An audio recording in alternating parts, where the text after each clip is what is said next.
Hey, what's up guys, it's DarkArmedDuelist, and today we're doing a Kuriboh deck profile. So I'm really excited to show you guys because this deck just got some amazing support out of Brothers of Legend, and you guys have been requesting me to do this deck profile like crazy down in the comments. And it's a really amazing deck that can make some of the craziest plays in Yu-Gi-Oh! Getting all sorts of different materials on your field with some insane new cards like 5-star Twilight and even some old cards like Multiply. So without further ado guys, don't forget to like, comment, subscribe, hit the bell on there so you can come part of notification squad, and definitely check out the Patreon down in the description below for all those awesome rewards like getting your name in the description of a single video, getting a signed cards in the mail, and even getting to request a deck profile every single month you're a patron along with test hands. So without further ado, let's get straight on into this. So first off, we're going to be playing 3 copies of Kuriboh, which is actually the first hand trap ever created in Yu-Gi-Oh!, which is a really amazing nostalgic card. It has the ability that during damage calculation, if your opponent's monster attacks, quick effect, you can discard this card and you take no battle damage from that battle. But you're going to be using this card as a material for all sorts of different plays, which is why you play it as a 3 of. We then play a single copy of Kuriboh. Kuriboh is one of the Kuriboh brothers. You're basically playing one of each of them, but let's go over the effects of these cards. What this card is it has the ability that this card is always treated as a Kuriboh card, and when this card or another Kuriboh monster you control is destroyed by battle, then you can special summon a monster with 300 attack and 200 defense from your deck, except another Kuriboh. And you can only use the effect of this card once per turn, and you can tribute this card that you control and one each of the Kuriboh brothers, and then after you do that, then you get to special summon a Babylon from your hand, deck, or graveyard, which is an insane effect because summoning out the Babylon has some really amazing synergy in the deck, because then you can bounce back the Babylon to hand and summon back all of your materials. We then play a single copy of Kuriboh. Kuriboh is a neat card for the deck as a 1-of because it has the ability when this card or another Kuriboh monster you control is destroyed by battle, you can add a spell or trap from your deck to your hand that lists a Kuriboh card in its text. And you can only use the effect of this card once per turn, and once per turn, when an opponent's monster declares an attack, while you control another Kuriboh monster, you can change the attack of all monsters you currently control, or all other monsters that you control, to 0 until the end phase, and if you do, negate the attack, which is a pretty good effect just to be able to stop them from attacking. We then play a single copy of Kuriboh.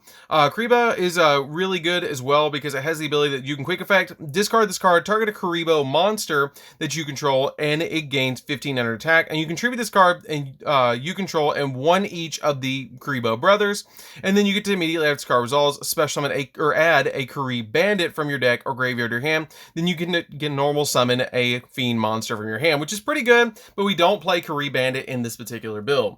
We then play a single copy of Kuriboh. Kuriboh is in my opinion, the cutest one of them all, but I love this card's effect that when an opponent's monster declares an attack, you can discard this card to add a Kuriboh monster from your deck to your hand, except another copy of itself, and then once per turn, quick effect, you can discard a trap and then target one face-up monster opponent controls, and it loses 1500 attack until the end of the turn, which is a great effect. You need to play at least one each of these because you have to use them for 5-star Twilight, but currently I'm just playing one of each of them. I have considered bumping them up to 2 each, but for right now with this particular build, I'm just playing one each of them. We then play a single copy of Kuriboh. This card is a really good 1-of because it has the ability to, in the end of the battle phase, you can discard this card and target a monster in your graveyard that was destroyed by battle and sent there this turn and special summon it. And when an opponent's monster declares an attack, you can banish this card from the grave and then target any number of Kuriboh monsters in the grave and special summon them, which is really good because it's kind of like Soul Charge. We then play 3 copies of Astral Kuriboh, which is hands down one of the sparkliest secret rares I have ever seen in Yu-Gi-Oh! And what this card does is you can reveal a number monster in your X deck, which we play a rank 5 called Volcasaurus to turn this card into a level 5, which helps out the deck a lot to get this card on your side of the field for 5-star Twilight. But basically you reveal a number monster in your X deck, and if you do, this card's level becomes the revealed monster's level, and also, or the revealed monster's rank, and also while face up on the monster zone, you cannot special summon monsters except from the X deck except number monsters, and you can only use this effect of Astral Kuriboh once per turn. And a number monster that uses this card as a material gains the ability that it can't be destroyed by battle or by opponent's card effects, which is a pretty good effect just to give you that added protection. We then play a single copy of Babylon. Babylon is just a 1-of right now to me. I love this card and it's a great card, but I want to play some other cards that are easier to summon to my side of the field for 5-star Twilight, but you have to play at least one copy of Babylon for the Kuriboh brothers. Again, it's a really unique boss monster for the deck. It gains 300 attack for each Kuriboh monster that you control and in your graveyard, and then you only use one of the following effects of Kuriboh per turn, and only once that turn. That if you have more monsters in your graveyard than your opponent does, then you can special summon this card from your hand to your side of the field, or during the main phase or battle phase, you can return this card to the hand, and if you do, special summon 5 monsters of the Kuriboh brothers. Basically, you special summon all of the Kuriboh brothers onto your side of the field, which is pretty good. We then play 3 copies of Red-Haired Hasty Horse. This card is in here because it's an easy special summon to your side of the field, kind of like a Cyber Dragon, so you can get your 5-star Twilight really rolling. We then play 3 copies of Link Slayer, also kind of a Cyber Dragonish monster that if you control no monsters, then you can special summon this card from your hand to your side of the field, and also pops back row, which helps out the deck a lot, especially because a lot of your cards don't really mind if they're in the graveyard. So this card comes in very handy as a free special summon, so you can use it with 5-star Twilight. We then play 2 copies of Jester Comfy. This card is a great level 1 special summon to your side of the field, because then you can link it away or XZ summon with this card. It helps out a lot in the deck to play this card as a 2 of. We then play 3 copies of Ash Blossom just to stop our opponent from touching the deck. And for the crossout designator targets, we're playing a single copy of Nibiru, which does come in handy if you do hard draw it, and a single copy of Effect Veiler, just to basically be here to give you additional negates and be a crossout designator target, because you really don't want to get hand trapped in this deck. We then play a single copy of Dark Magician and a single copy of Red Eyes Black Dragon, because you do need that extra oomph for the deck, just in case your opponent ashes your copy of your 5-star Twilight or your Multiply. They stop it with another hand trap or negate it with a hand trap or some way or another. You do need the Red Eyes Dark Dragoons in this particular build, and it's super nostalgic to be able to play both Red Eyes and Dark Magician in a Kuriboh deck, because it just works with the deck, and it helps you give another line where you can special summon a monster to your side of the field and normal summon a monster to your side of the field. If your opponent does stop one of your plays, you can link into Anaconda and then go into your copy of your Dragoons. So that's it for the monsters, guys. Let's get into the spells. So for the spells, we're going to be playing a single copy of Red Eyes Fusion. You just need the one Red Eyes Fusion in here, because the one Red Eyes Fusion is just here to go into your copy of Dragoons. 1 copy of Call by the Grave to stop your opponent from hand trapping you.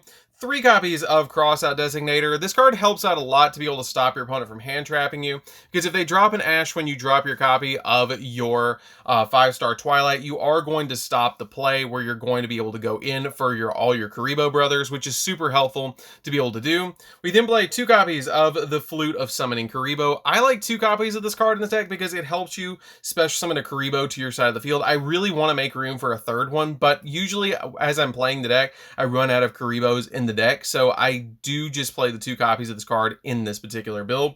We play 3 copies of 5-star Twilight, which is an insanely powerful spell card. This card has the ability that the only monster you control is 1 level 5 monster. You contribute the monster to special summon all 5 of the Kuriboh brothers from your deck, or hand or graveyard, but they cannot be tributed for a tribute summon, which is not that big of a deal, because then you're just going to summon out your copy of Kuriboh and then bounce it back to hand to summon back those cards, so you get a search and the special summon of the 5 monsters. And then after you do that, you're going to be able to link climb, XZ summon, anything that you want to do, this card has got you.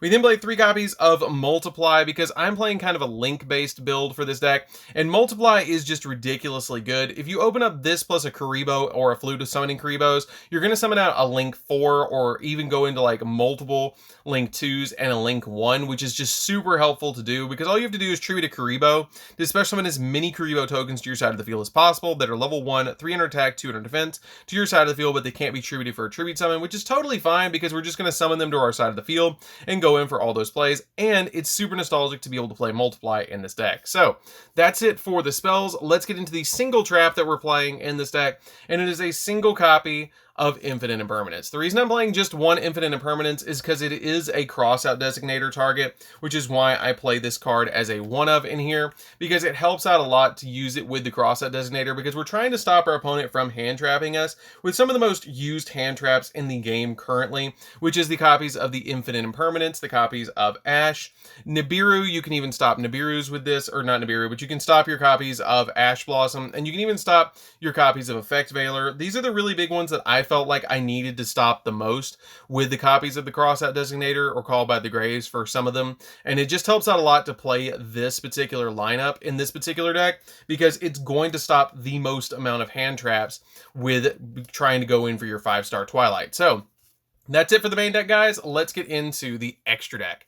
So for the extra deck, we're going to be playing a single copy of Link Kuriboh. This is a card I wanted to play multiple copies of, but I wanted to play a lot of boss monsters in the extra deck that were Link 4s.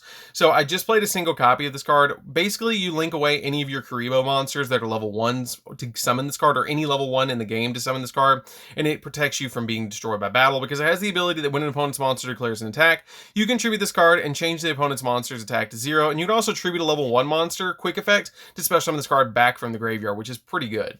We then play a single copy of Access Code Talker, because Access Code Talker just gives us additional pops, and is a great boss monster for the deck. You don't have to play it. You can play Boral Sword if you want to. I like the Access Code in here because you're going to be summoning a lot of Link monsters, so you're going to have a lot of different attributes in the graveyard, but you're just basically looking for a really big OTK piece, so you can change it out for the copy of Boral Sword if you want to.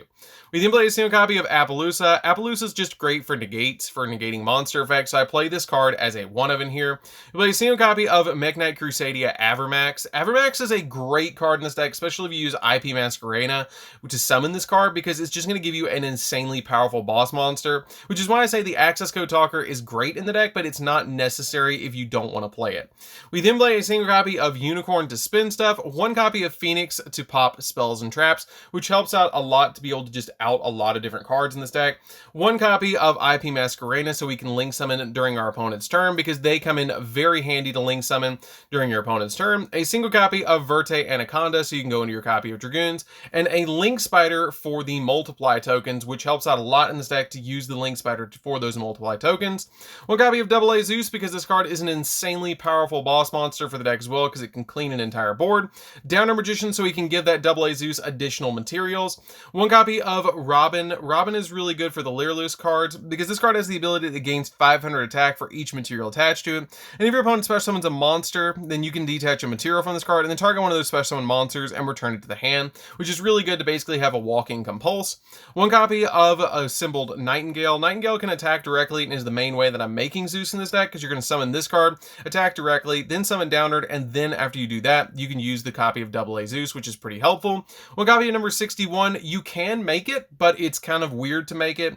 But basically what you're doing with this card is it gives you additional burn damage, but you're just basically revealing it with your Astral Kuriboh to turn it to a level 5, which is the really important thing about this card. And then a single copy of Dragoons, because Dragoons is a great boss monster for this deck, and it's pretty cool to be able to play your copies of Dark Magician and Red Eyes in a Kuriboh deck. I really like this card in the deck because it does give you an alternative line. If your opponent does stop you, you can use the copy of Dragoons as a fallback plan for the deck, which helps out a lot, especially if your 5-star Twilight gets ashed. You basically are going to have to go into a copy of Dragoons to save the day. So that's it for the deck, guys. I hope you did enjoy it. It's a really fun deck to play around with. I really love that they've given Kuriboh, finally, the Kuriboh brothers, after all these years, because I loved the Waking the Dragons arc in Yu-Gi-Oh! It was a fantastic arc with the Seal of Orichalcos, and I really love that Kuriboh is finally getting the love it deserves. So anyways, guys, this is DarkArmedDuelist. Don't forget to like, comment, subscribe, hit the bell on there so you can become part of the notification squad, and we'll see you guys in the next video. See you later, guys.